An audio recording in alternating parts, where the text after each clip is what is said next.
قسم ہے سلیقے سے صف باندھنے والوں کی، پھر ڈانٹنے والوں کی جھڑک کر، پھر ذکر یعنی قرآن پڑھنے والوں کی غور کر کے کہ تمہارا معبود ایک ہی ہے جو آسمان اور زمین اور جو چیزیں ان میں ہیں سب کا مالک ہے، اور سورج کے طلوع ہونے کے مقامات کا بھی مالک ہے۔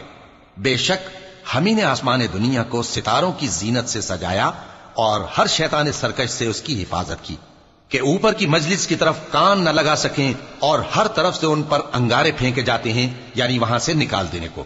اور ان کے لیے ہمیشہ کا عذاب ہے۔ ہاں، جو کوئی فرشتوں کی کسی بات کو چوری سے جھپٹ لینا چاہتا ہے تو جلتا ہوا انگارہ اس کے پیچھے لگ جاتا ہے۔ تو ان سے پوچھو کہ ان کا بنانا مشکل ہے یا جتنی خلقت ہم نے بنائی ہے اس کا؟ انہیں ہم نے چپکنے والے گارے سے بنایا ہے۔ ہاں، تم تو تعجب کرتے ہو اور یہ مذاق اڑاتے ہیں، اور جب ان کو نصیحت کی جاتی ہے تو نصیحت قبول نہیں کرتے، اور جب کوئی نشانی دیکھتے ہیں تو ٹھٹھے کرتے ہیں اور کہتے ہیں کہ یہ تو کھلا جادو ہے۔